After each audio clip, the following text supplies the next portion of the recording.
Esta conferencia comenzará a grabarse. Bien, continuamos con el sumario, la instrucción del sumario, la segunda parte.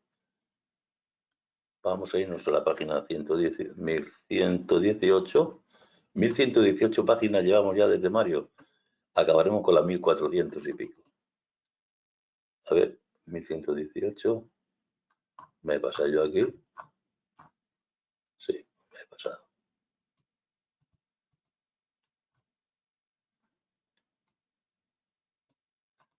Es que quiero poner siempre la caratulilla para que luego al grabarlo aparezca en primer lugar la carátula. Vamos a irnos a... Ya estamos llegando, 118.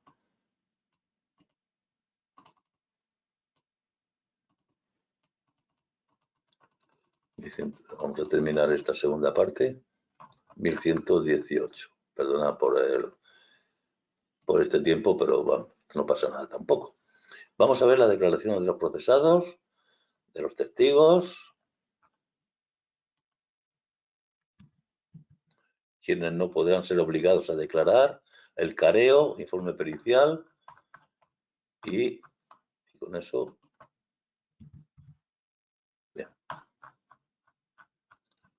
Vamos al principio. Identidad lo habíamos visto, declaraciones de los procesados. El procesador es el que está imputado, claro.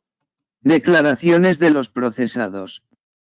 El juez, de oficio o a instancia del Ministerio Fiscal o del querellante particular, hará que los procesados presten cuantas declaraciones considere convenientes para la averiguación de los hechos, sin que ni el acusador privado ni el actor civil puedan estar presentes al interrogatorio, cuando así lo disponga el juez instructor.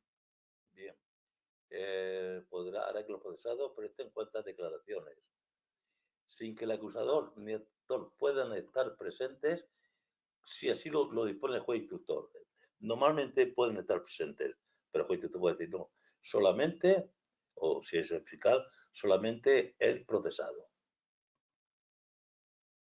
Si el procesado estuviere detenido, se le recibirá la primera declaración dentro del término de 24 horas. Bien, se entiende que se está detenido. No sé por qué esto no afecta. Si lo tiene la policía judicial, tiene 72 horas. La verdad que todos los párrafos no lo veo bien. Si está detenido, la policía judicial va a tener 72.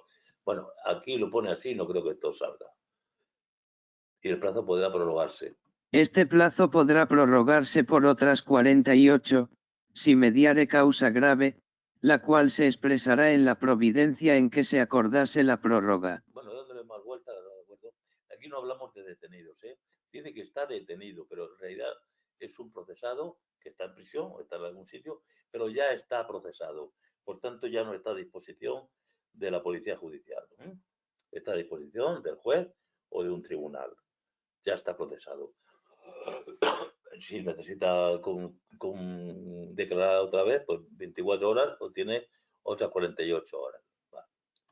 Declaraciones de los testigos, los que han presenciado los hechos. Declaraciones de los testigos. Todos los que residan en territorio español, nacionales o extranjeros, que no estén impedidos, tendrán obligación de concurrir al llamamiento judicial para declarar cuanto supieren sobre lo que les fuere preguntado si para ello se les cita con las formalidades prescritas en la ley. Hay que citarles con las formalidades debidas. Y es cualquier residente nacional extranjero que no esté impedido. Porque la pregunta podría ser, en todos los casos, no, que no estén impedidos. Fijaros, en esta página hay dos preguntas. A ver, en esta página hay dos preguntas. Página muy interesante. ¿Quién se exceptúan de declarar? Ahora, exentas de concurrir es que, claro, se entiende aquí que declararse a presencia judicial. Estos ni declaran ni nada. Ahora no van a presencia judicial, no concurren, pero sí pueden declarar por escrito. Y aquí está exento de concurrir a llamamiento judicial, exento de corregir, pero no de declarar. Estamos en las mismas.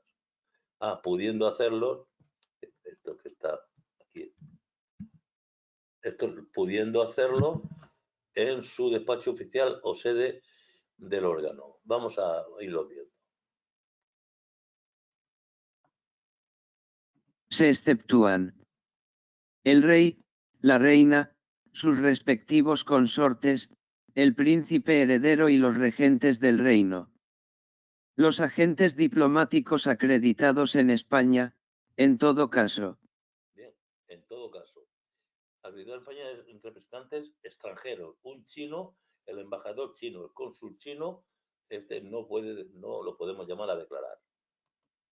Y el personal administrativo, técnico o de servicio de las misiones diplomáticas, así como sus familiares, si concurren en ellos los requisitos exigidos en los tratados. Bien. Es decir, en todo caso, los agentes diplomáticos. Y el resto de personal de misiones diplomáticas es si cumple con los requisitos exigidos en los tratados. Esto es más probable que sí vayan. Los agentes diplomáticos, nunca. Ahora, exento de concurrir, pero no de declarar, aquí sería por escrito. Y aquí abajo es el despacho oficial. Aquí sería por escrito y aquí el despacho oficial. Esto lo podría yo hacer. Exentas de concurrir al llamamiento del juez, pero no de declarar. Pudiendo hacerlo por escrito, las demás personas de la familia real. Pudiendo informar por escrito sobre los hechos de que tengan conocimiento por razón de su cargo, así como quienes hubiesen desempeñado dichos cargos. Es decir, los cargos y los que ya no están en los cargos, sino que ya fueron cargos en su día. Primero el presidente y los demás miembros del gobierno. Segundo los presidentes del Congreso de los Diputados y del Senado. Tercero el presidente del Tribunal Constitucional. Cuarto el presidente del Consejo General del Poder Judicial. Quinto el fiscal general del Estado. Sexto los presidentes de las comunidades autónomas. Si fuera conveniente recibir declaración a alguna de las personas a las que se refiere el apartado anterior sobre cuestiones de las que no haya tenido conocimiento por razón de su cargo, se tomará la misma en su domicilio o despacho oficial. Bien, vemos una categoría, va por categoría, de arriba a abajo. Estos, por escrito, las demás personas de la familia real, que no sean rey, reina, consortes, príncipe heredero o regentes en su caso, pueden hacerlo por escrito. Ahora, cuando es también por escrito los que han tenido conocimiento por razón de su cargo o que no hayan tenido conocimiento por razón del cargo. Si es por razón del cargo, pues esto. Y si no es por razón del cargo, además pueden hacerlo en su domicilio o despacho judicial. Ahora, exento de concurrir también. Estarán exentos de concurrir al llamamiento del juez, pero no de declarar, pueden hacerlo en su despacho oficial o en la sede del órgano del que sean miembros. Primero los diputados y senadores. Segundo los magistrados del Tribunal Constitucional y los vocales del Consejo General del Poder Judicial. Tercero los fiscales de sala del Tribunal Supremo. Ahí tuvimos una pregunta. Cuarto el defensor del pueblo. Quinto las autoridades judiciales de cualquier orden jurisdiccional de categoría superior a la del que recibiere la declaración. Sexto los presidentes de las asambleas legislativas de las comunidades autónomas. Séptimo el presidente y los consejeros permanentes del Consejo de Estado. Octavo el presidente y los consejeros del Tribunal de Cuentas. Noveno los miembros de los consejos de gobierno de las comunidades autónomas. Décimo los secretarios de Estado, los subsecretarios y asimilados, los delegados del gobierno en las comunidades autónomas y en Ceuta y Melilla, los subdelegados del gobierno en las provincias y los delegados de Hacienda. Bien, Esto es un par de vueltas y nada más. Cargos cuya competencia esté limitada territorialmente. Bien, los cargos, por ejemplo, el delegado del gobierno de Murcia tiene su competencia en Murcia, pero ¿qué ocurre si es fuera de Murcia? Solo será aplicable la exención correspondiente respecto de las declaraciones que hubieren de recibirse en su territorio. Solamente si fuese su territorio. Si tienen que declarar a Madrid, pues tendrían que declarar. Hay una, bueno, excepto precisamente el presidente, excepto precisamente un consejero de Murcia, pues en Madrid sí, los presidentes de comunidad autónoma o de la Asamblea Legislativa no. Excepción hecha de los presidentes de las comunidades autónomas y de sus asambleas legislativas. Bien, estos también están exentos están exentos de concurrir, pero pueden declarar en su despacho oficial o en la sede de donde son. Puede tener el despacho juntamente con la sede, que es lo normal, y si lo tiene separado, pues en un lugar o en otro. Dispensado de la obligación de declarar. Dispensados de la obligación de declarar. Los parientes del procesado en líneas directa ascendente y descendente, su cónyuge o análoga, sus hermanos consanguíneos o uterinos y los colaterales consanguíneos hasta el segundo grado civil. El juez instructor advertirá al testigo que se halle comprendido en el párrafo anterior que no tiene obligación de declarar en contra del procesado, pero que puede hacer las manifestaciones que considere oportunas, y el LAJ consignará la contestación que diere a esta advertencia. Bien, vamos a remarcar aquí también que esto es en relación con el procesado y en relación con el procesado también. Estos parientes y además el abogado.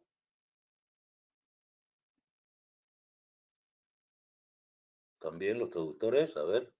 Los traductores e intérpretes de las conversaciones y comunicaciones entre el imputado, procesado o acusado y las personas a que se refiere el apartado anterior, con relación a los hechos a que estuviera referida su traducción o interpretación. Bien, estos están dispensados. Obviamente, si el intérprete o traductor ha intervenido para que el procesado hable con su abogado o con su familia, pues este tampoco. Estos están dispensados. Ahora dice, no podrán ser obligados, podrán ir, pero no obligados. Se les puede invitar. No podrán ser obligados a declarar como testigos. Los eclesiásticos y ministros de los cultos disidentes sobre los hechos que les fueren revelados en el ejercicio de las funciones de su ministerio. ¿Ves? Lo que decimos, no pueden ser obligados por si ha sido un acto de confesión, pero sí puede ser, él puede disculparse, no, mire usted, esto fue en confesión. O a pesar de haber sido en confesión, pues tengo que declararlo. Los funcionarios públicos, tanto civiles como militares, de cualquier clase que sean, cuando no pudieren declarar sin violar el secreto que por razón de sus cargos estuviesen obligados a guardar.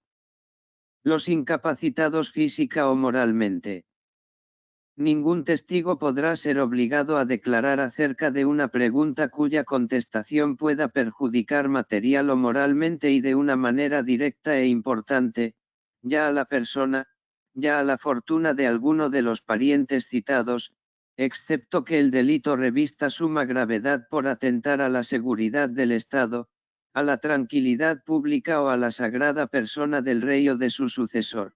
Bien, estos testigos no serán obligados, excepto delitos de suma gravedad por estas razones: atentado a seguridad del Estado, tranquilidad pública o la persona del rey o su sucesor. Los testigos mayores de edad penal prestarán juramento o promesa de decir todo lo que supieren respecto a lo que les fuere preguntado, estando el juez obligado a informarles, en un lenguaje claro y comprensible, de la obligación que tienen de ser veraces y de la posibilidad de incurrir en un delito de falso testimonio en causa criminal. Bien, testigos mayores de edad penal, porque menores de edad no van a ir a ningún tribunal, prestarán juramento o promesa de decir toda la verdad y nada más que la verdad. Pero, ojo, el procesado no. El procesado no, porque el procesado tiene el derecho de no declarar en su contra, no confesarse culpable, es decir, puede hacer lo que le dé la gana. Por eso son más importantes las declaraciones de los testigos que las declaraciones del procesado, porque sabe el juez que puede mentir perfectamente. Los testigos no pueden mentir. Los testigos mayores de edad penal prestarán juramento o promesa de decir todo lo que supieren respecto a lo que les fuere preguntado, estando el juez obligado a informarles, en un lenguaje claro y comprensible, de la obligación que tienen de ser veraces y de la posibilidad de incurrir en un delito de falso testimonio en causa criminal. Los testigos que tengan la condición de víctimas del delito, podrán hacerse acompañar por su representante legal y por una persona de su elección durante la práctica de estas diligencias, salvo que, en este último caso, motivadamente, se resuelva lo contrario por el juez de instrucción para garantizar el correcto desarrollo de la misma. El juramento se prestará en nombre de Dios. Los testigos prestarán el juramento con arreglo a su religión. Los testigos declararán separada y secretamente a presencia del juez instructor y del letrado. Bien, no es de recibo que estén todos los testigos juntos cuando estén declarando. Se hace individualmente uno a uno y ninguno puede escuchar lo que ha dicho el otro. Vamos a carearlos, porque hay cosas que no están claras en las manifestaciones que han hecho los testigos y los procesados. Careo de los testigos y procesados. Cuando los testigos o los procesados entre sí o aquellos con estos discordaren acerca de algún hecho o de alguna circunstancia que interese en el sumario, podrá el juez celebrar careo entre los que estuvieren discords, sin que esta diligencia deba tener lugar, por regla general, más que entre dos personas a la vez. Bien, no se puede carear a tres, lo suyo es uno contra otro. Dice por regla general, pero lo normal será que el careo sea entre dos personas. No se practicarán careos sino cuando no fuere conocido otro modo de comprobar la existencia del delito o la culpabilidad de alguno de los procesados. Es decir, que el careo se tendrá lugar en última instancia. No debe ser la norma habitual. No se practicarán careos con testigos que sean menores de edad salvo que el juez lo considere imprescindible y no lesivo para el interés de dichos testigos, previo informe pericial. Bien, vamos a ver los informes periciales. Son informes que el juez necesita de personas entendidas en alguna materia para que les informe al respecto. Pueden haber peritos de carrera y peritos que no son de carrera. Informe pericial. El juez acordará el informe pericial cuando, para conocer o apreciar algún hecho o circunstancia importante en el sumario, fuesen necesarios o convenientes conocimientos científicos o artísticos. Los peritos pueden ser o no titulares. Son peritos titulares, los que tienen título oficial de una ciencia o arte cuyo ejercicio esté reglamentado por la Administración. Son peritos no titulares, los que, careciendo de título oficial, tienen, sin embargo, conocimientos o práctica especiales en alguna ciencia o arte. El juez se valdrá de peritos titulares con preferencia a los que no tuviesen título. Todo reconocimiento pericial se hará por dos peritos. Nadie podrá negarse a acudir al llamamiento del juez para desempeñar un servicio pericial, si no estuviere legítimamente impedido. En este caso deberá ponerlo en conocimiento del juez en el acto de recibir el nombramiento, para que se provea a lo que haya lugar. No podrán prestar informe pericial acerca del delito, cualquiera que sea la persona ofendida, los que no están obligados a declarar como testigos. El que no esté obligado a declarar como testigo tampoco puede realizar un informe pericial. Causa de recusación de los peritos. Son causa de recusación de los peritos. Quiere decir que el perito se puede recusar, decir, no, yo no puedo hacer esto por estas razones, estas tres que tenemos aquí. Primera, el parentesco de consanguinidad o de afinidad dentro del cuarto grado con el querellante o con el reo. La pregunta fue dentro del quinto grado. Segunda, el interés directo o indirecto en la causa o en otra semejante. Tercera, la amistad íntima o la enemistad manifiesta. Si los peritos tuvieren necesidad de destruir o alterar los objetos que analicen, deberá conservarse, a ser posible, parte de ellos a disposición del juez, para que, en caso necesario, pueda hacerse nuevo análisis. Las partes que asistieren a las operaciones o reconocimientos podrán someter a los peritos las observaciones que estimen convenientes, haciéndose constar todas en la diligencia. Si los peritos estuvieren discord si su número fuere par, nombrará otro el juez. No se ponen de acuerdo entre los dos peritos. Hay que buscar a otro. Con intervención del nuevamente nombrado, se repetirán, si fuere posible, las operaciones que hubiesen practicado aquellos y se ejecutarán las demás que parecieren oportunas. Si no fuere posible la repetición de las operaciones ni la práctica de otras nuevas, la intervención del perito últimamente nombrado se limitará a deliberar con los demás, con vista de las diligencias de reconocimiento practicadas, y a formular luego con quien estuviere conforme, o separadamente si no lo estuviere con ninguno, sus conclusiones motivadas. Cuestionario 20. ¿Qué objetivo tienen las actuaciones sumariales? Preparar el juicio y averiguar la perpetración de delitos, incluyendo la calificación de los mismos y la culpabilidad de los delincuentes. ¿Cuándo se hacen públicas las diligencias del sumario? Las diligencias del sumario son reservadas y no se hacen públicas hasta que se abra el juicio oral, salvo excepciones determinadas por ley. ¿Qué consecuencias enfrenta un funcionario público que revele indebidamente el contenido del sumario? Incurrirá en la responsabilidad que el Código Penal determine en su caso. ¿Quiénes pueden tomar conocimiento de las actuaciones y participar en las diligencias del procedimiento? Las partes personadas tienen el derecho de conocer las actuaciones y participar en todas las diligencias. ¿Bajo qué circunstancias puede un juez de instrucción declarar el sumario parcial o totalmente secreto? Para evitar riesgos graves para la vida o integridad de personas, o para prevenir situaciones que comprometan el resultado de la investigación o del proceso. ¿Cuánto tiempo puede durar el secreto del sumario? No puede durar más de un mes y debe levantarse al menos 10 días antes de concluir el sumario. ¿Quién forma el sumario en casos de delitos públicos? Los jueces de instrucción, bajo la inspección del fiscal del tribunal competente, excepto cuando corresponde a un tribunal. ¿Qué ocurre si se presenta una querella? El juez de instrucción mandará practicar las diligencias propuestas, salvo las que considere contrarias a las leyes o perjudiciales, y puede desestimarlas si los hechos no constituyen delito.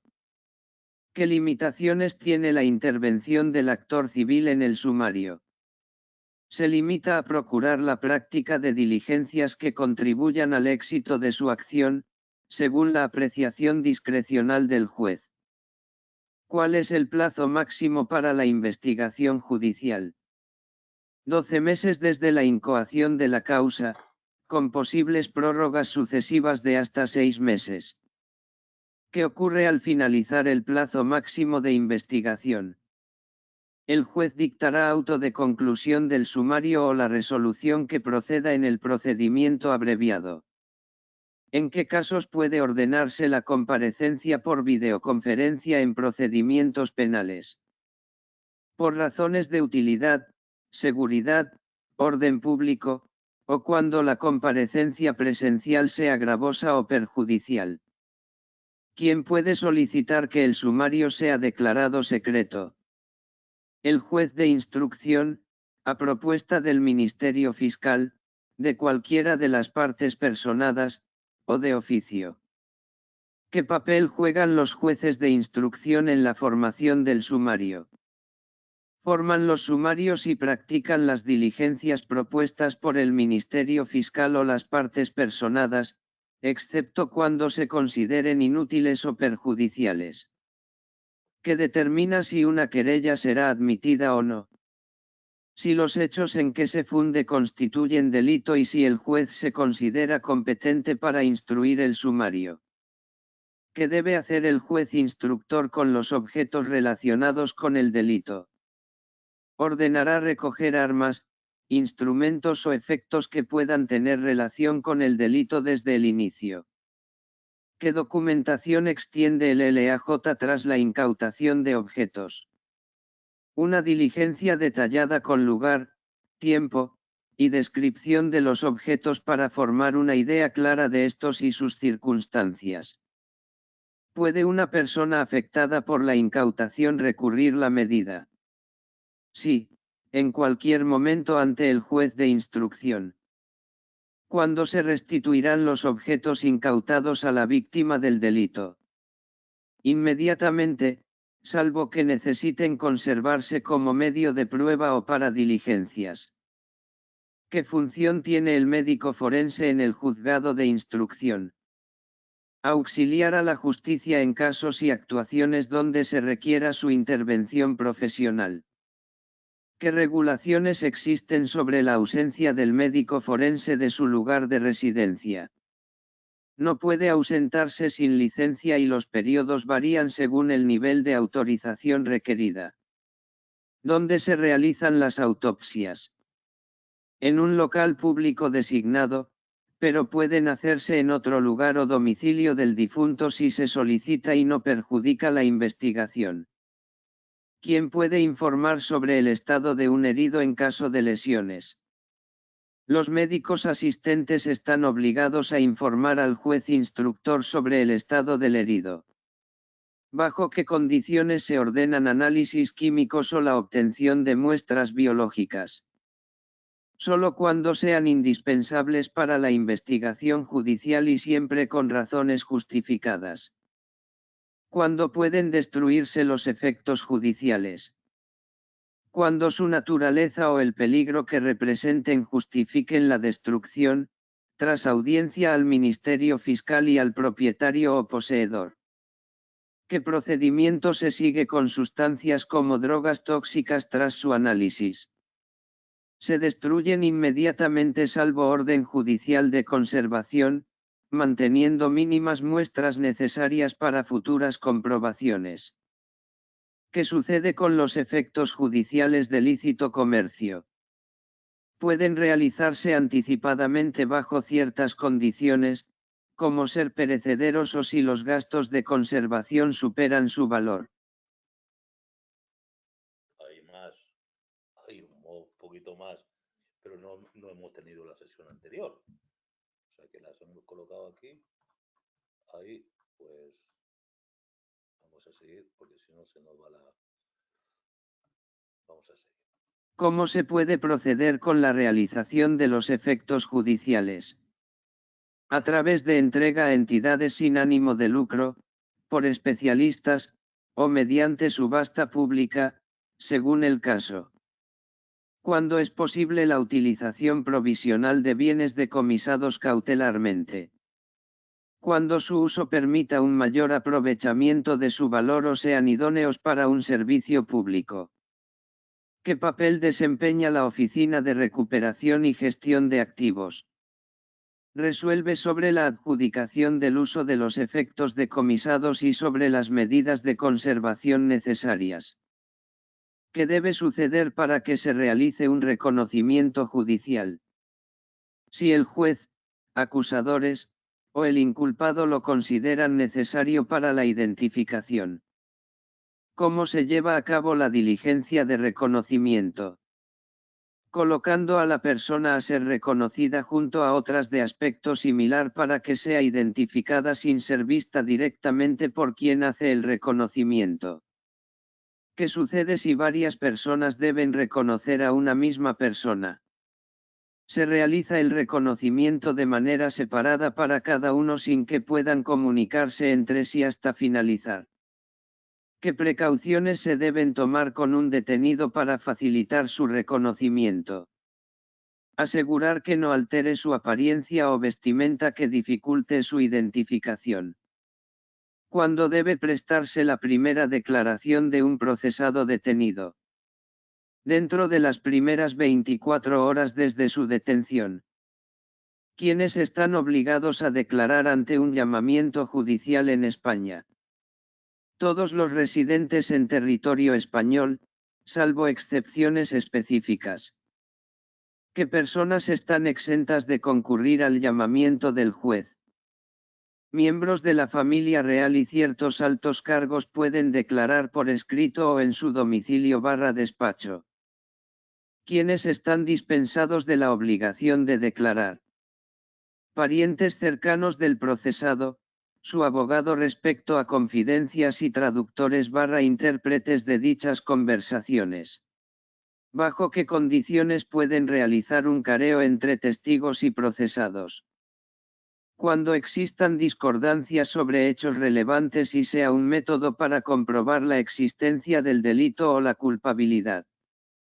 Cuando se requiere un informe pericial. Cuando se necesitan conocimientos científicos o artísticos para apreciar algún hecho o circunstancia relevante en el caso. ¿Qué diferencia hay entre peritos titulares y no titulares?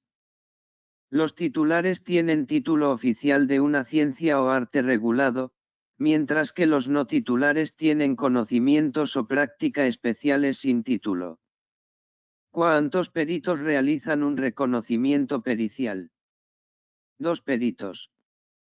¿Qué sucede si los peritos están discords en su informe? Si su número es par, se nombra un perito adicional para deliberar o repetir las operaciones si es posible. ¿Quiénes no pueden ser obligados a declarar como testigos? Eclesiásticos sobre hechos revelados en su ministerio, funcionarios públicos que violarían el secreto de su cargo, e incapacitados física o moralmente. ¿Cuál es la consecuencia de prestar falso testimonio en causa criminal? Incurren en un delito, con el juez obligado a informarles sobre la importancia de la veracidad. Aún nos quedan unas pocas más. Efectivamente. Hay 50. ¿Quiénes pueden estar presentes durante el testimonio de las víctimas? Las víctimas pueden estar acompañadas por su representante legal y una persona de su elección, a menos que el juez decida lo contrario. ¿Cómo se presta juramento por los testigos? Según su religión y en nombre de Dios. ¿Qué sucede si un perito necesita destruir o alterar objetos durante su análisis? Debe conservarse una parte de ellos a disposición del juez para posibles análisis futuros. ¿Qué son causas de recusación de los peritos? Parentesco cercano con el querellante o el reo, interés directo o indirecto en la causa, y la amistad íntima o enemistad manifiesta. ¿Cómo declaran los testigos ante el juez?